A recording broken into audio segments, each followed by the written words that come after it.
Hello! Welcome to Creative Catchup, a podcast where myself, Natasha Newton, artist and illustrator, and me, Mel Chadwick, illustrator and designer, will be chatting about running a creative business. Each episode we'll be diving into a different topic that has come up in our own creative practice. We'll be sharing our experiences, both the ups and downs, struggles and successes, and hopefully give some advice that you'll also find useful. So join us for Season 2, Episode 10, as we answer all your questions. Hi Natasha. Hi Mel.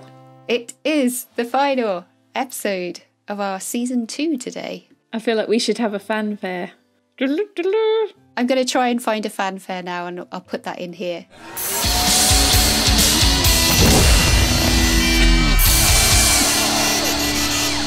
Excellent. I can't believe we've done another season already. So yeah, it whizzes by, doesn't it? It does. I think it's good though because it's kept us occupied and out of mischief in these lockdown times. Speak for yourself. Today we are going to be answering all your questions. Now, Natasha and I have just discussed that there are lots of questions we've been given and we're really grateful for all of them, but we are thinking that we're going to put a timer on each one. So we are going to try and keep our answers to each question for under a minute. I don't know if that's possible, but we will try.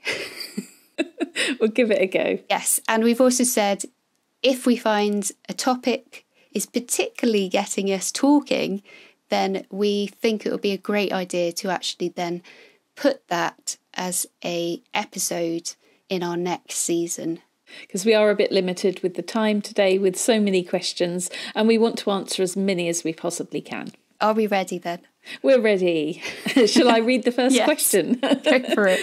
Okay, this is from Blue Spiral Creations and they say, I've been wanting to start an online print shop. Do I need an inventory to begin or just a few pieces? What do you think, Mel? I think just do it with a few pieces. Just get those out there. Then you can start testing the waters, see what the response is like, and then you can gradually add more to your inventory. So don't let it stop you just because you haven't got a lot. I would just go for it and put them out there. Yeah, I think it's good to start small because you don't want to be sinking a lot of money at the beginning into lots of inventory. Just test the water, see which ones are the most popular, what's selling the best, and then go from there. Okay, I'll read the next one. From Heidi Horchler. Would love to hear both of your experiences and tips on getting representation, good and bad. Okay, so does she mean gallery representation, I'm assuming? Oh, I don't know. Is it gallery or is it agent? I don't know. It could be either, couldn't it? Yeah. Well, what have you got? Shall I talk very quickly about gallery representation? Yes, go for that. Okay, I'm going to try and condense this. When I started out, I approached galleries myself, and if they liked my work, you can basically email them with some examples of your work and make sure the gallery is a good fit for the type of work you do.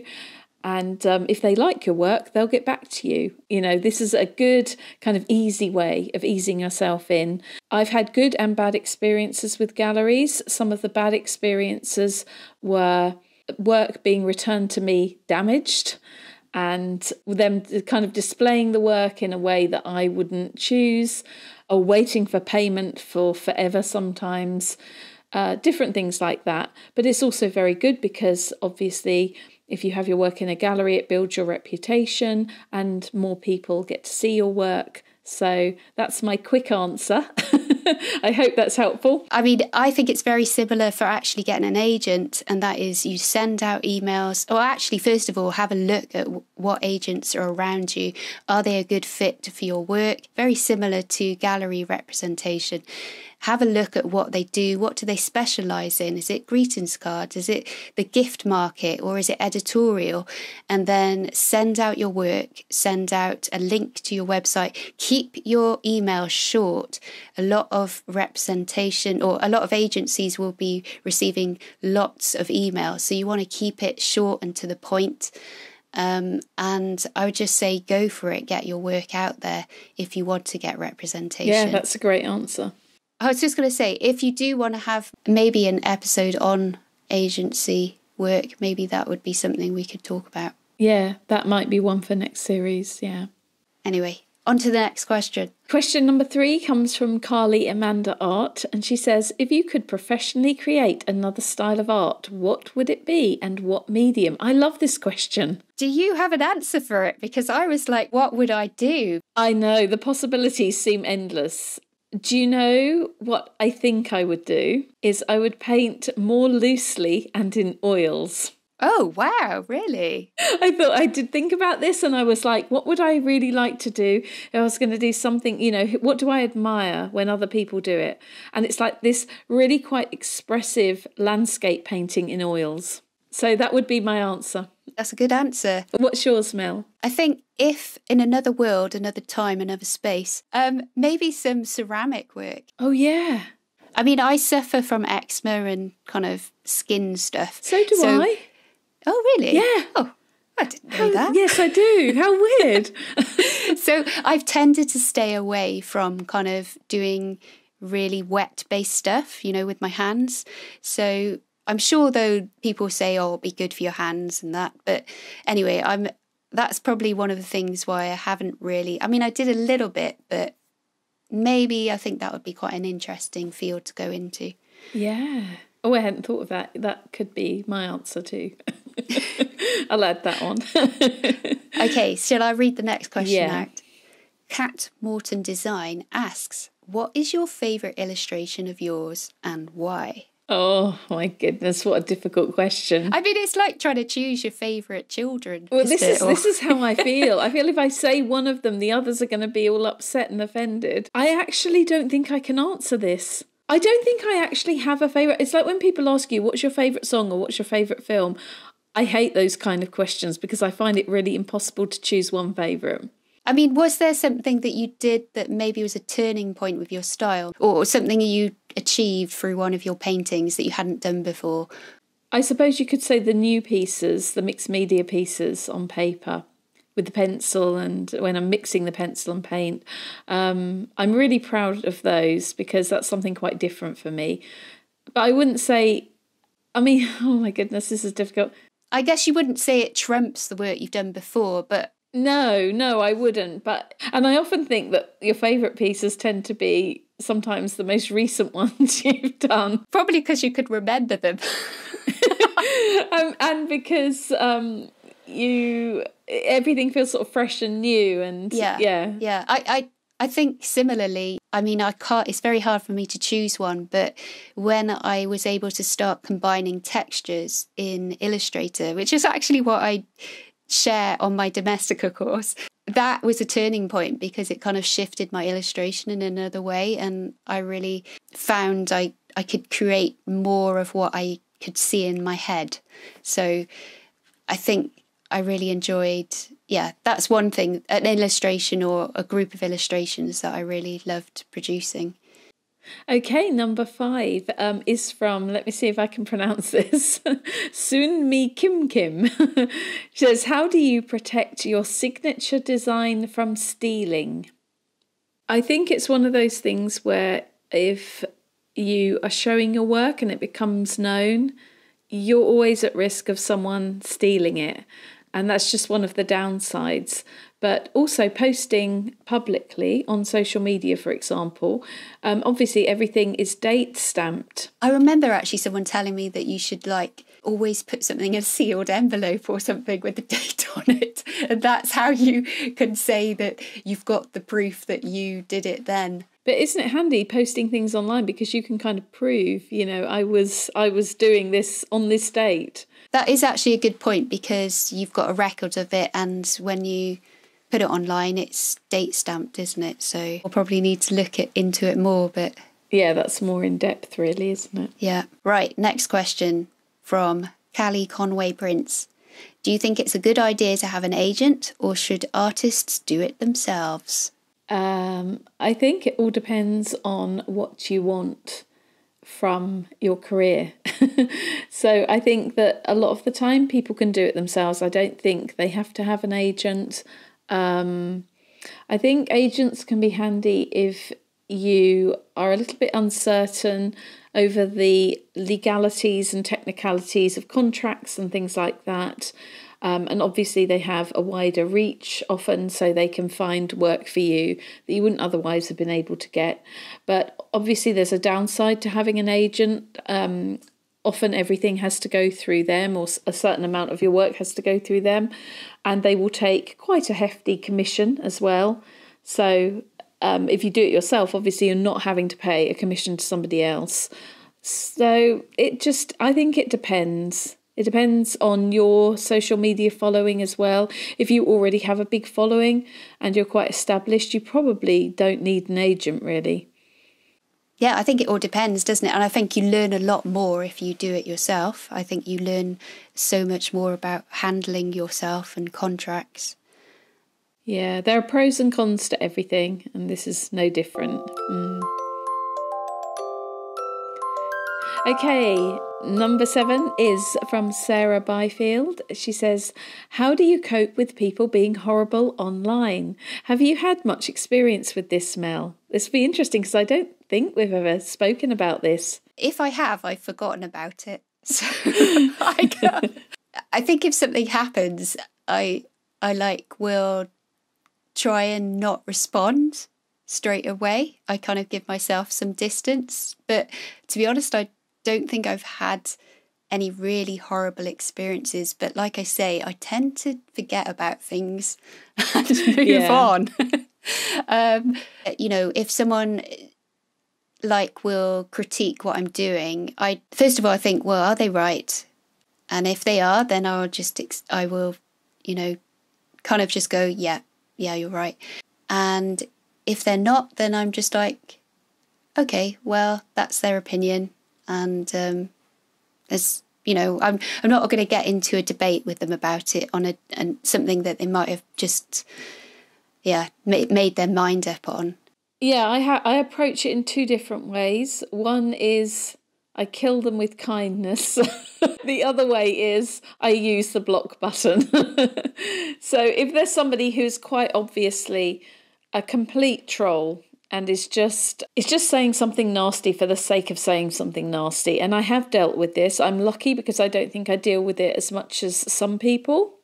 But as I notice, as my audience has grown, a few of the trolls have come along, and I will just, if I see a nasty comment, I will delete the comment and block the person so that they can't comment again. Is that, as you say, there's no point in getting into a debate or a back and forth. They want what they want. If they're a real troll, is a reaction from you. So don't give them that reaction. And this is something that happened the other day, is I had somebody, after my shop update, I wrote about this publicly, so I'm going to speak about it publicly.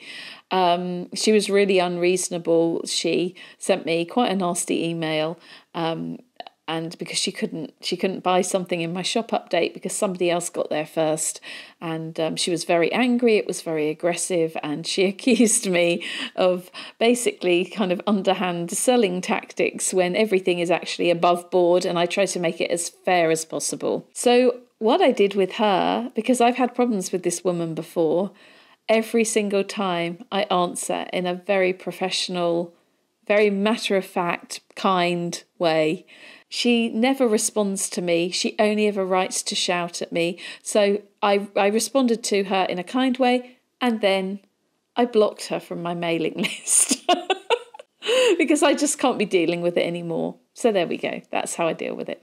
You can't control what people say to you, but you can control how you respond to them.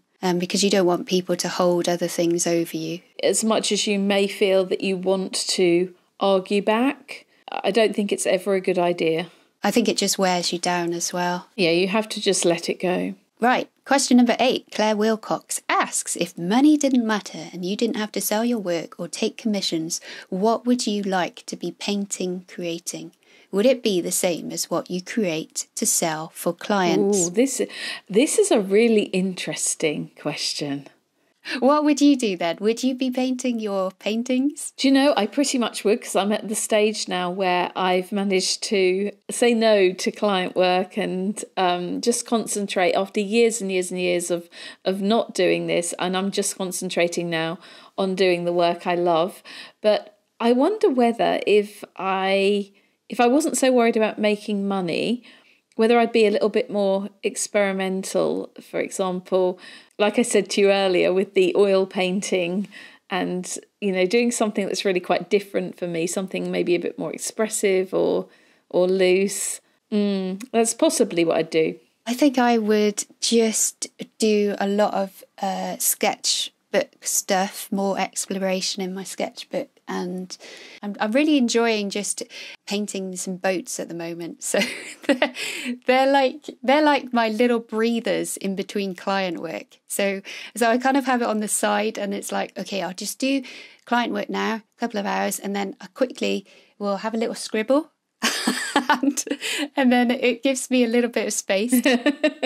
So I think I probably would be doing more analog stuff. I was going to say, you mentioned sketchbook work. I think actually that's something I would do. I would spend more time in my sketchbooks, because I'm finding it hard at the moment to find the time to work in my sketchbooks, and I really miss it. So yeah, I would do that as well. On to our next question then. Okay, the next one is from Helen P. Design. She says, I've always sold designs but never licensed. How do I know what to charge? I think you're the better person to answer this question. First of all, get clued up on pricing, and the way you can do that is, if you're in the UK, then I would say sign up to the Association of Illustrators. They have so many resources on price points you should be asking for in different types of work, and especially in licensing work. There's also other books like The Illustrator's Guide to Law and Business that actually has some good price points in that. Yeah, try and find out from other artists what prices they ask for their work. And I know that might be a little bit tricky to find out, but I find that some people are quite open to just sharing how much they would charge. I know I'm part of a Facebook group where it's called Advice for Artists, and people do ask, like, how much should we charge for this? And then people will give that information. So it's always good to actually ask other people who are working in that area, and they can maybe give you some advice on it or tell you where to find that advice. Yeah, that's good advice. Okay, so the next one is from Kazia M. Kostika. How do you deal with the anxiety of sharing your art? Did you have anxiety when sharing your art, Mel? Yeah, definitely, and especially in the earlier days. I remember when I started my YouTube channel, that was like, I felt a lot of kind of butterflies, just uploading the first few videos and just knowing that you're going to be on display. I think that was really hard. It's difficult, isn't it? Yeah. To be honest, when I did it, we probably only had 5 people looking at it. So in reality, a lot of people maybe aren't noticing as much as you think. I think sometimes you just have to go for it, and don't worry about it. The people who are going to like your work will like your work. Yeah. And I think probably it helps knowing that everybody, I think, pretty much feels the same about this. We all feel some anxiety when we share our art, especially if we do something new that we haven't done before, and sharing it for the first time is really nerve-wracking. And that doesn't really go away even when you're established, because you know that your followers like a certain style of work. They're following you because they like this. And so if you change, it's like you worry that they're not going to like it, perhaps. So it's always a little bit anxiety inducing, but hopefully your desire to share your work and to make a career will overcome the anxiety you feel. Okay, can one become an illustrator without an art degree? Oh, that was the second part of her question, wasn't it? Yeah, she gave 2 questions, and that was the second one. Well, I don't have an art degree and I've made a career from it. So I would say there's your answer. And I know many artists who actually don't have an art degree. Either they didn't go to university or art college, or they studied something completely different and they're now an artist. So no, you don't need a degree. Okay, Christine Ansell, please can you give advice on how to take a good photo of artwork? I find it very tricky, especially with white in a painting which comes out as grey. Well, I can tell you what I do, which is I always photograph artwork by natural light. So you need a day, preferably, where it's kind of overcast but still bright, because you don't want bright sunlight shining on the painting. And then I find editing is really good. So you crop it, sharpen up the image, you can alter the balance. And I know this problem with white in a painting. The recent pieces I did where I used the white of the paper as the sky, I had real problems with those when I photographed them. It looked almost grey on the screen. And so basically I was trying to brighten it as much as possible in the editing process. And I'm just using Photos. Is it called Photos on my laptop? Oh, right. You don't use Photoshop? No, I don't use Photoshop, although Dominic has Photoshop and he's trying to make the background white for me. So this is a tricky thing. Do you have any advice for this? Well, I would just say, yeah, if you're using Photoshop to edit, there's some really great tools in there which will help. So like if you go to the levels and then you've got curves really help, just adjusting those. But yeah, other than what you said already, using natural light is your friend. It's probably the best light that you can photograph in. And definitely, don't do it in bright sunlight. You want to have a soft light so that your painting or artwork will come out really well. Okay, so the next question is from Arlene Illustrations, and she asks, how do you choose a colour palette for an illustration or painting? Oh, this is something we talked about. Well, I would say, what is the subject of your painting or illustration?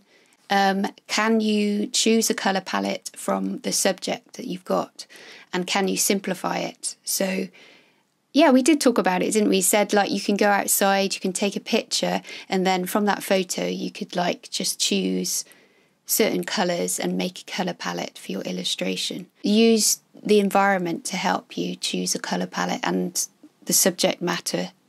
Yeah, and sometimes it's just down to your own personal preferences. And if you see a particular colour combination, no matter where that is, because inspiration can strike wherever, then, make a note of it and incorporate that into your paintings. This is what I tend to do.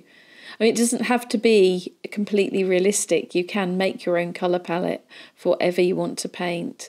And I prefer, for example, to work with a limited colour palette in an individual painting. So I think that could be quite a good exercise to sometimes restrict yourself to maybe 5 colours or something. Yeah, that is very good actually advice to do, and I especially do that when I'm creating complex art pieces, that if I chose all the colours it would just not read very well. So like with map making, I just basically simplify the colour palette down and then maybe have shades of the same colour so that it is cohesive but it's not overwhelming, and you can still read it as a map, because you want a map to actually be read clearly. So that's why you have to keep the colour palette very simple.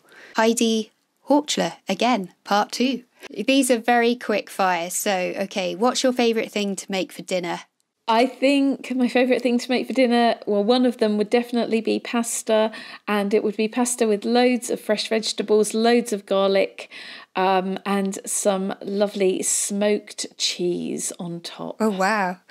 Okay, my favourite would have to be something like salmon grilled with crispy potatoes and a nice fresh salad, cherry tomatoes and radishes. And oh, my mouth's watering. I love different types of green leaves, the ones that have lots of different flavours, like rocket and spinach and watercress and chives and all of that. So yeah, that sounds lovely. Okay, what non-arty things do you love to do? I love going outside. I love walking. I also play the guitar, and I like just singing and reading. I also like reading. What about you, Natasha? Well, pretty much the same, apart from the guitar.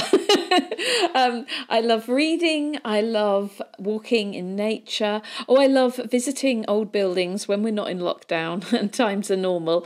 I love I'm a member of the National Trust, so yeah, I am too. I love visiting old buildings and walking around the beautiful gardens. I'm really quite interested in the history of places, so I find that enjoyable. I was going to say I love going to art galleries, but I guess that's an arty thing. I really like visiting country pubs and having a nice meal in a country pub. Oh yeah, that's a nice one. Yeah. So I'd say that's what I like to do, and watching a good film. Oh yes, definitely. What's your favourite pet? We've always had cats in my family, so I absolutely love cats. I really miss having them around me. Dominic's allergic to cats, so I am too. I can't have them here. Oh dear. But I really want to get a little dog. Yeah, Dominic has a couple of dogs. Well, his family have a couple of dogs, but I would love to get my own little dog eventually, and I would quite like to have either a Westie, a Cavapoo, or a Norfolk Terrier. Wow, that's very specific. Yeah. You know your dogs. I'm afraid I'm allergic to everything that has fur and skin and isn't human, so... Are you really? Yeah, so I'm afraid I'm not really a pet. Well, I'm not a pet owner, so... Okay, final question. Quick fire, anyway. What place in the world would you love to visit? I think I quite like to visit Italy. Oh, yes. Partly for the scenery and partly for the food. How about you? I think I would like to visit Iceland. That would be cool. Oh, yeah. Yeah, to see the landscape there. I also would like to visit somewhere in America or even South America. I don't know. I like to explore new places, so anywhere different is good for me. And we have a question from Sol. When did you realise, yes, it's possible to live off this? And what do you think helped you get there? So I think Sol is just talking about our art business. So I guess when I started getting paid and realised actually it wasn't just, a couple of pounds, and I started getting paid, enough to actually pay my rent, enough to pay the bills. And then you gradually think, well, yeah, there is demand here for it, and I just have to find those opportunities. And I think it's probably actually hearing other people success in that area and seeing other people actually making a living from it and knowing that it's possible. So that encouraged me to kind of keep going. Totally, yeah, sort of being inspired by them and seeing what they'd achieved. Yeah, I would say that's the same for me. I think when I realised it was possible to live off this, well, I had a part-time job on the side when I first started out, and I noticed I was gradually getting more and more artwork opportunities, and I was selling more and more. And I just was finding it hard to do the 2 days of work that I was doing at that point. And I cut down to 1 day. And then it was like, can I actually, I think, I'm at the stage where I could make this work and I could take the leap.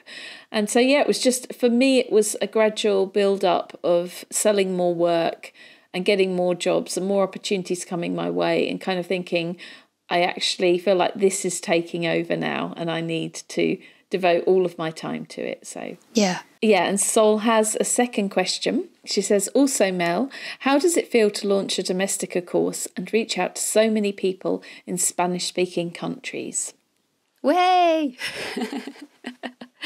It's muy bien. Does that mean very good? Yeah, very good. So it's actually really nice to actually connect with a whole new demographic of people who I wouldn't really have kind of been introduced to, or so it's exciting and really nice in a way that the world is your oyster in a way. So I've feel very grateful, I think, just to be able to connect with more people who I wouldn't have been able to. I'm excited. And the Domestica course is gone live today as of us recording. So how can people find it? You can find it through my Instagram profile, or I've actually put it on my website as well. So there's a link there that will take you through to the Domestica course. And we could also put a link in the description of the video. That's probably even better. Yes, we'll put a link. Okay, so Marika Villeneuve says, do you both ever deal with client problems? How do you usually go about those? Seeing as artists don't exactly have a customer service person to deal with client issues. I think that's totally right. We don't, which means that we are the customer service person. And I know that definitely in my client work, I have to put on a professional face, and I have to deal with inquiries and messages, and when the editing starts, you have to deal with feedback, both negative and positive. And I always find that it's always best to be positive in the way that you respond and as helpful as you can be.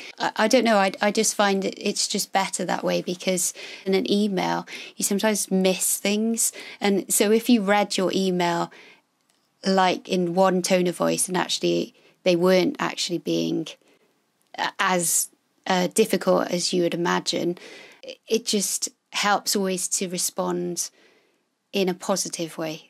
Because oftentimes I have people then will reply me again and say, oh yes, that's great, or oh brilliant, thank you so much. So they hadn't actually been maybe as difficult, they were just trying to let me know what they wanted changed. And because I was positive, it allowed the discussion to continue. Whereas if sometimes I would look at an email and think, oh, I can't believe they asked me to do that, and then I would respond negatively, then it wouldn't really help the project and it would probably stop. So you just have to put your best foot forward, I think, when you're responding to any client feedback. I think you do. I think you have to maintain like a level of professionalism and just be as polite as possible and as open as possible. And if they are because you will come across really difficult people who, it doesn't matter what you do, they won't be happy. And then I think you just have to let it go because there's nothing you can do about it. But just try and be as polite as you can, really. And just make sure you've got a good contract as well with good terms, so that you can point to it if, say, the edits are going on and it's far too much. So, okay, the next question is from Suzanne Campbell Glass. She is a friend of mine. So hi, Suzanne. She says, she has several questions here. She said, what piece of advice would you give your younger self who was just embarking on her career in art? I think I would just simply say, don't give up. Keep going. Yeah, keep persevering. Yeah, I think that's probably a simple answer, the best advice. So she also says, do you have days where you are unmotivated? If so, how do you approach such days? I think everyone has days where they feel like that. I would suggest if you're unmotivated that it's probably a good idea to just do something else for a couple of hours and then start work. Go for a walk around the block. Get out of your head. Yeah, you need to change the situation, and then I think you find the motivation does return. You have to accept that everything ebbs and flows. So there are going to be some days where you're really super motivated and other days where you're just not. And that's just life. Yeah, and also maybe treat whatever you're doing as a brief. Like with the client work I do, if I'm not feeling motivated, well, I have to still do the work. So sometimes that is what you have to do. And maybe if you're, say, just working for yourself, then maybe treat whatever you're trying to work on as a brief, and that you're working for a client and that you need to get some work done for them. Yeah. Who was it who said inspiration is for amateurs? That basically you just need to turn up. Yeah. Yeah, you just have to turn up. You can't sit around waiting to be inspired all the way. You just have to turn up and do the work. What does the word success mean to you? That's a good question. Again. It's a hard question, isn't it, though, as well? Lots of people have different kind of definitions of success and what it looks like. I think it's doing your job well, taking responsibility for your actions. To me, it just means doing something you love every day. I think that if you're doing that and you're loving what you're doing, then that's success. It's not necessarily financial or anything like that for me. It's more about like my general happiness. And I think maybe also having people respond to your work in such a positive way, like if it really enhances their life, that's success as well, I think. Yeah, if you're able to make a difference or a change in someone else's life. Yeah. In a positive way. And that's pretty successful. But maybe just being able to be yourself in the world as well. You know, being able to be fully yourself. You're not someone else. You're not trying to be something that you're not. You know, just actually turning up and being yourself, being honest, being kind. Yeah, I think that's a good definition of success. She also says, how do you look after your well-being? We actually did a podcast on this, I think, didn't we? Yes. We did an episode where we talked about well-being and looking after your mental health. Yes, that was a few weeks ago, I think, season 2, episode 6. Yeah, so definitely look at that one for more of our thoughts on that. But I think it is, you know, again, knowing yourself, knowing your pressure points, knowing when you need to take a rest or you need to break or you just need to step away. And sometimes you surprise yourself, actually. I surprise myself. I sometimes think I can't possibly do that, but then I just do it and then I'm like, oh, I could do it. And lastly, she wants to know, will we be recording a new series? Huge thanks to you both, as your podcasts have been a friendly and inspiring voice accompanying me in my studio during the pandemic. Isn't it good to know that we're keeping people company? It's so nice. Yeah, that is really encouraging to hear. I think we do want to do another season, Natasha, but I'm not sure when we're going to be starting that. But we do want to do one, and it may change slightly in format, but we don't want to give too much away. You'll have to wait and see. So yes, expect more from us, but how it will look is yet to be determined. We're going to have a little break and we will formulate a plan. And in the meantime, make sure you go and listen to our 2 seasons already. That is 20 episodes of art-related chat. Yes, on a range of topics. We're not trying to sell it to you, honestly. But really, it's worth a listen. Yeah, I think it is, definitely. Oh, I would love to have listened to something like this when I was younger. I would too, actually, yeah. Yeah, lots of advice. Yeah. Okay, guys, thank you so much for submitting all your questions. I know we didn't get around to all of them, but we ran out of time and we just really want to get this up and out to you. So I think we'll probably be using some of the questions to dive into for topics for maybe our next season. So watch out for those. So that's it from us, guys, for this season. Thank you so much for tuning in. Make sure you go and listen to our back catalogue now if you want to revisit some of the themes we looked at. You can find us over on Instagram at creative_catchup or YouTube, which is Creative Catchup. So we'd love to hear your thoughts and feedback on what you've been listening to today. That's it from me and from Natasha. I'd like to say a goodbye and have a really good break. Well, I don't know why I said a break, but it's a break from the podcast. Yeah. But we look forward to speaking with you again real soon in our next season. And until then, stay creative. Bye. Bye-bye.